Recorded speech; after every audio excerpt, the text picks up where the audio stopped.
my channel. Let's make it simple. Simple and easy way to learn maths and science. Students, आगे बढ़ने से पहले मैं आपको ये बोलना चाहूँगी कि प्लीज़ आप मेरे चैनल को सब्सक्राइब करें सो दैट जब कभी भी मैं वीडियोस आपको अपलोड करूँ तो आपको अपने आप नोटिफिकेशन मिल जाए। स्टूडेंट्स, चैप्टर 7 में मैंने अपने अर्लियर वीडियोस में मैंने आपको concept of ratio and concept of proportion के बारे में already I have taught you. Now in this that video I will taught you about unitary method. Let's proceed. Now unitary method में क्या है कि जब कभी भी आपको क्वेश्चन दिया जाएगा तो हमेशा उसमें किसी दो क्वांटिटी के बारे में हम बात कर रहे होंगे। ओके, तो सपोज मान लो कि अगर हमारे पास एक्स आर्टिकल्स है और उसका हमारे पास वैल्यू है वाई। यूनिटरी मेथड में क्या करना है, हमें पहले एक की वैल्यू निकालनी है। तो हमारे जो according to the unitary method तो वैल्यू ऑफ वन आर्टिकल हो जाएगा वाई अपॉन एक्स। ओके, अब क्या करना, अगर हमें एन आर्टिकल्स की वैल्यू निकालनी है उसका वैल्यू हो जाएगा according to the unitary method y upon x, जो कि एक आर्टिकल की वैल्यू है, मल्टीप्लाई बाय n। ओके, आप देख रहे हैं यहाँ पर। So this will be your way to find out the value of n articles. Actually में जो यूनिटरी मेथड होता है, यूनिटरी मेथड में दो तरह के केसेस होते हैं। The first case is direct variation and the second case is indirect variation. अब डायरेक्ट वेरिएशन और इनडायरेक्ट वेरिएशन क्या है, आपको क्वेश्चन पढ़कर खुद से फाइंड आउट करना है कि डायरेक्ट वेरिएशन का क्वेश्चन है या इनडायरेक्ट वेरिएशन का क्वेश्चन है। अब आया हमारा direct variation first. Direct variation मतलब एक क्वांटिटी बढ़ रही है तो दूसरी क्वांटिटी भी बढ़ रही है। एग्जाम्पल, जैसे अगर आपने किसी शॉप से अगर 2 पेन लिया तो अगर आपको 10 रुपए देने हैं, तो अगर 10 पेन लोगे तो ऑब्वियसली आपको 10 रुपए से ज्यादा पे करना पड़ेगा। यानी नंबर ऑफ पेन्स और उसका कॉस्ट दोनों क्या है, एक साथ बढ़ रहा है। ठीक है, एक बढ़ रहा है तो दूसरा भी बढ़ रहा है। ओके, अगर आपने कहीं किसी जगह 2 दिन काम किया, अगर आपको उसके लिए 2000 रुपीज मिल रहे हैं, तो अगर आप 10 दिन काम करोगे तो आपको ऑब्वियसली 2000 रुपीज से ज्यादा काम मिल रहा है। तो नंबर ऑफ डेज और उसका वेजेस यानी उसको मिलने वाला पेमेंट, ये दोनों भी क्या है, डायरेक्ट वेरिएशन है। ओके, तो ये क्या है, सारे डायरेक्ट वेरिएशन के क्वेश्चंस है। अब अगर आप कहीं मान लो किसी ए से बी जा रहे हो, कहीं आप मान लो कहीं जा रहे हो किसी कांस्टेंट स्पीड से जा रहे हो, अगर आपने 2 घंटे ट्रैवल किया है, तो अगर आपने उसमें 2 घंटे में अगर आपने 100 किलोमीटर ट्रैवल किया, अगर आप 4 घंटे ट्रैवल कर रहे हो, अगर आप बढ़ रहे हो कांस्टेंट स्पीड से, तो ऑब्वियसली आप क्या होगा, ज्यादा किलोमीटर ट्रैवल करोगे। तो आप क्या देख रहे हो कि टाइम एंड डिस्टेंस कवर्ड, ये भी क्या है, डायरेक्ट वेरिएशन है। Okay, now come to indirect variation. एक क्वांटिटी बढ़ रही है तो दूसरी क्वांटिटी क्या हो रही है, घट रही है। एग्जाम्पल, अगर किसी काम को कोई वर्कर मिलकर के 2 दिन में कर रहे हैं, अब कितने वर्कर है, मान लो 4 वर्कर है, उसने किसी काम को कितने दिन में किया, 4 दिन में किया। अगर मैंने वहां पर डाल दिया 10 वर्कर्स, ऑब्वियसली मेरा काम 4 दिन से कम में हो जाएगा। नंबर ऑफ वर्कर्स एंड उसको काम करने का जो वक्त है, जो टाइम है, क्या है, इनडायरेक्ट वेरिएशन है।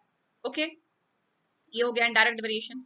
अगर आप 100 किलोमीटर से ए से बी की ओर जा रहे हैं, अगर आपको 2 घंटे लग रहे हैं, तो अगर आप 200 किलोमीटर पर आवर की स्पीड से जा रहे हो ए से बी की ओर, ऑब्वियसली आपको 2 घंटे से कम में लगेंगे। तो स्पीड एंड टाइम क्या है, इनडायरेक्ट वेरिएशन है। तो ये तो एक हो गए एग्जाम्पल्स। अब हुआ इसको सॉल्व कैसे करते हैं, तो सॉल्व करने का तो मैंने आपको जस्ट पिछले वाली स्लाइड में मैंने आपको बताया कि अगर एक्स आर्टिकल की वैल्यू वाई है तो एक आर्टिकल की वाई अपॉन एक्स हो जाएगी, तो एन आर्टिकल की Y upon X multiply N हो जाएगी। अब इनडायरेक्ट वेरिएशन का क्या है, इसका जस्ट अपोजिट होता है। तो आप डायरेक्ट वेरिएशन याद रखो, इनडायरेक्ट वेरिएशन में सोचो जो डायरेक्ट वेरिएशन में करते थे उसका जस्ट अपोजिट इसमें करना है। जैसे अगर value of X article Y है तो वैल्यू ऑफ वन आर्टिकल क्या हो जाएगा, वाई मल्टीप्लाई एक्स। यहाँ पर क्या करते थे, वाई बाई एक्स, यहाँ पर क्या हो रहा है, Y multiply X. And the value of N article यहाँ पर क्या हो जाएगा, Y multiply X upon N. ये है इसका मेथड। तो ये दोनों आपको क्या करना है, you have to keep in mind. ये माइंड में रख लिया, समझ में आया डायरेक्ट वेरिएशन है इनडायरेक्ट वेरिएशन है, easy to do. Okay, now let's questions करते हैं। 8 pen cost ₹40, how much will 20 pen of the same kind cost.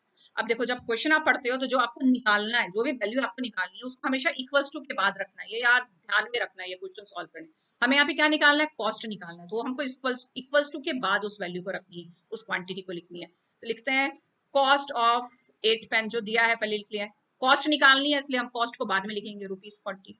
अब एक का निकालेंगे 1 पेन, चूंकि ये क्या है, हमारा डायरेक्ट वेरिएशन का क्वेश्चन है, ये क्या है, डायरेक्ट वेरिएशन है। ठीक है, तो हमको क्या निकालना है, ₹40 अपॉन 8 हो जाएगा 5।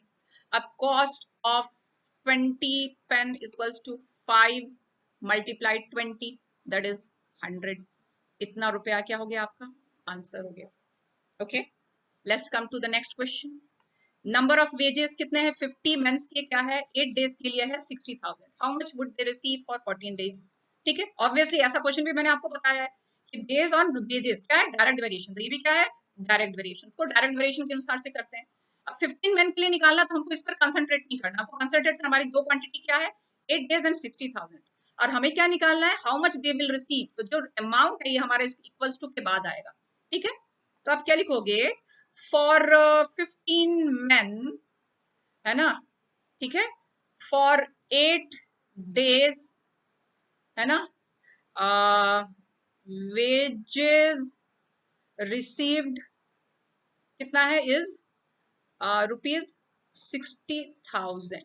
ओके, अब एक दिन का निकाल लेते हैं, कितना हो जाएगा 60 upon wages received will be 60,000 upon क्या हो जाएगा 8।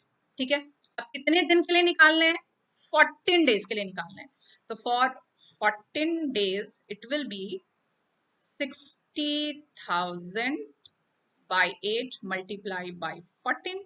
जब आप इसको सॉल्व करोगे तो ये हो जाएगा 1,05,000, 1 2 3 4 5 6, so this will be your answer, this much rupees they will receive। कितने 15 को 15 में। ठीक है, next question, how long 50 men to do the same job and that 40 men do in 25 days? 40 आदमी मिलकर 25 दिन में जो काम कर रहे हैं तो 50 आदमी मिलकर क्या करेंगे, क्या है इनडायरेक्ट वेरिएशन, मैंने आपको एग्जांपल्स में बताया था, तो लिख दो। अभी हमें क्या निकालना है हाउ लॉन्ग यानी टाइम निकालना है, तो प्लस टू के बाद लिखना है, तो 40 men do the job in how much 25 days।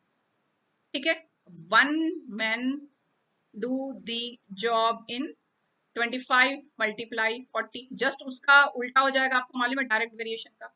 अब क्या है इसमें निकालना है 50 man, 50 men do the job in 25 by 40 multiply by 50, ये हो गया 2, ये हो गया 2 20, that is 20 days, this will be your answer।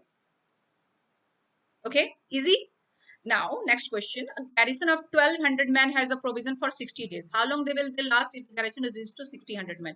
ये भी मैंने बताया था, प्रोविजन और मैन क्या है इनडायरेक्ट वेरिएशन, ये किसका है इनडायरेक्ट, राशन क्या है राशन वाला क्वेश्चन है। अब इसमें क्या निकालना है हमें कि अगर 1200 1200 मैन है तो 60 डेज लास्ट कर रहा है, तो अगर हमारे 600 होंगे तो कितने दिन लास्ट करेगा। ओके, तो आप क्या लिखोगे प्रोविजन फॉर, हमें करना है कितना लास्ट करना है, तो जो डेज है उसको इक्वल्स टू के बाद लिखना है, for 1200 man last how much days 60 days, ये तो गिवन है। ओके, प्रोविजन फॉर एक मैन है तो कितना लास्ट करेगा 60 मल्टीप्लाई बाई 1200 डेज। अब प्रोविजन फॉर 600 मैन है it will last 60 multiply 1200 by 600 to 1 to 6 10, so it will be 120 days। you can see how simple and easy it is। okay, next question, a greatest safe load for a for lift is 40 men, each weighing 80 kg. How many people each weighing 70 kg can take it safely? एक lift है जिसमें अगर हम 80 kg के इंसान को रखें, अगर सब इंसान 80 kg के हैं, सारे इंसान 80 kg के, तो हम 14 लोग को हम उसमें हटा सकते हैं। अगर सारे अगर लोग अगर 70 kg के हैं तो हम कितने इंसान को उसमें हटा सकते हैं उस लिफ्ट में, तो बनाते हैं। तो हमें क्या निकालना है पर्सन्स निकालना, नंबर ऑफ पर्सन, तो वो इक्वल्स टू के बाद रहेगा। तो lift can load the number of persons weighing 80 kg, कितना है 14, तो lift can load number of persons each weighing 1 kg का कितना हो जाएगा 14 multiply 80। Okay, lift can load number of person, अगर सब के सब 70 kg के हैं तो हो जाएगा 14 मल्टीप्लाई बाई 80 अपॉन 70, ये हो जाएगा 2, ये हो गया आपका 16। ओके, तो 16 मैन कैन इट कैन, देखा सिंपल